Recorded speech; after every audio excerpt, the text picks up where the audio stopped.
Guys, എൻ്റെ 4 വർഷത്തെ വെയിറ്റിങ്ങിൻ്റെ സാധനം വാങ്ങിക്കാൻ വേണ്ടി തമിഴ്നാട്ടിൽ നിന്ന് സീറോ ബസ് ടിക്കറ്റ്, അതായത് പൈസ ഇല്ലാത്ത ബസ് ടിക്കറ്റ് എടുത്ത് ഞാൻ എൻ്റെ യാത്ര അങ്ങ് തുടരുവാണ്. സാധനം എന്താണെന്ന് ഞാൻ പയ്യെ പറയാം. എൻ്റെ മുഖത്ത് ഇച്ചിരി ഉഷാറ് കുറവാണ്, കാരണം നൈറ്റ് ഡ്യൂട്ടി കഴിഞ്ഞ് നേരെ പോവുകയാണ്. പിന്നെ ഇവിടുത്തെ ബസ്സുകളിലൊക്കെ നമുക്ക് ഇങ്ങനത്തെ പൂകൾ ചൂടിയ തലകൾ കൂടുതലും കാണാം. തമിഴ്നാട്ടിലെ സ്പെഷ്യാലിറ്റിയാണത്.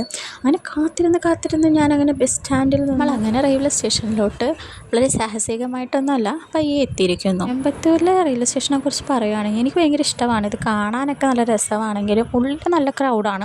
അത്യാവശ്യം വലിയ റെയിൽവേ സ്റ്റേഷൻ ആയതുകൊണ്ട് തന്നെ ഈ യാത്രയുടെ രസം എന്താണെന്ന് വെച്ചാൽ, രാത്രി 8 മണിക്കുള്ള ട്രെയിനിന് വേണ്ടിയിട്ട് ഞാൻ ഏകദേശം ഒരു 2:30 മണിയായപ്പോഴാണ് റെയിൽവേ സ്റ്റേഷനിൽ എത്തിയിരിക്കുന്നത്. അപ്പോൾ ഈ 2:30 മണി തൊട്ട് 8 മണി വരെ ഞാൻ ഈ റെയിൽവേ സ്റ്റേഷനിൽ ഇരിക്കണം.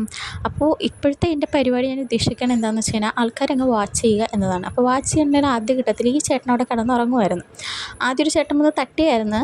ആ ചേട്ടൻ വന്ന് തട്ടിയിട്ട് ആ പോലീസുകാരനോട് പറഞ്ഞിട്ട് രണ്ടാമത് ആ ചേട്ടനെ അവിടെ നിന്ന് എണീപ്പിച്ച് വിട്ടു. അതെന്താ സംഭവം എന്നൊന്നും എനിക്ക് മനസ്സിലായില്ല. അങ്ങനെ എണീപ്പിച്ച് ആ ലാസ്റ്റ് ആ ചേട്ടനോട് എണീറ്റ് പോയി. ഈ ട്രെയിനിൻ്റെ പരിസരങ്ങളും കാര്യങ്ങളൊക്കെ നോക്കുമ്പോൾ കുറേ അധ്വാനിക്കുന്നവരെയാണ് കാണാൻ പറ്റണത്. ഞാനങ്ങനെ ഇരിക്കുന്ന സ്ഥലത്തു നിന്ന് കുറച്ച് മാറി അങ്ങോട്ട് ഇരുന്ന് കഴിഞ്ഞപ്പോഴേക്കും ഈ അമ്മച്ചീനെ എനിക്ക് കാണാൻ പറ്റി. ഈ അമ്മച്ചി ഒരു പാലെന്തോ സംഭവം കുടിക്കുന്നത് ഫീഡിങ് ട്യൂബ് വഴിയാണ്. സാധാ ഒരു ഇതിൽ അവർക്ക് കുടിക്കാൻ പറ്റുന്നില്ല. അത് കണ്ടവർക്കറിയാം, മൂക്കിലൂടെയാണ് ആ ട്യൂബ് ഇടുന്നത്, അതിലൂടെയാണ് അവർ കുടിക്കുന്നത്. അത് കണ്ടപ്പോൾ എനിക്ക് വല്ലാത്തൊരു പ്രയാസമായി.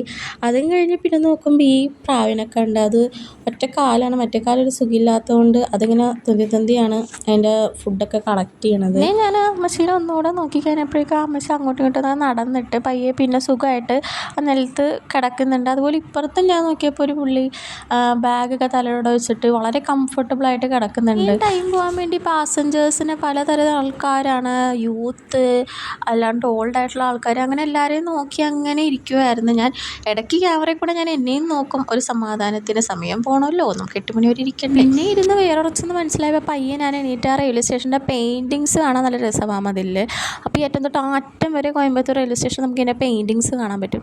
അപ്പോൾ അതൊക്കെ ആസ്വദിച്ച് അങ്ങോട്ട് നടന്ന് കുറച്ച് നേരം പയ്യെ നടന്ന് കഴിഞ്ഞിട്ട് പിന്നെ ഞാൻ കുറച്ച് നേരം വന്ന് പിന്നെ ഇരുന്ന് പിന്നെ ആൾക്കാരെ വാച്ച് ചെയ്തിട്ടിരുന്ന്. അപ്പോഴാണ് ഞാൻ നോക്കുമ്പോൾ ഈ അമ്മച്ചീനെ ഞാൻ വാച്ച് ചെയ്യുന്നത് വളരെ വ്യത്യസ്തമായിട്ട് മാലയൊക്കെ ഇട്ട് ഒരു പ്രത്യേകതരം ലുക്കിൽ ഈ അമ്മച്ചി പെട്ടെന്ന് എൻ്റെ അടുത്ത് വന്ന് എന്നോടൊരു സംഭവം ചോദിച്ചാണ് വന്നത്. അതെന്താണെന്നുള്ളത് ഞാൻ അടുത്ത വീഡിയോ പറയാം ഗൈസ്. അപ്പോൾ അടുത്തത് എന്താണ്, ഞാൻ എന്തിനാണ് പോകുന്നതെന്നും കൂടെ ഡീറ്റെയിൽ ആയിട്ട് പറയാം. അപ്പോൾ ടാറ്റാ ഗൈസ്.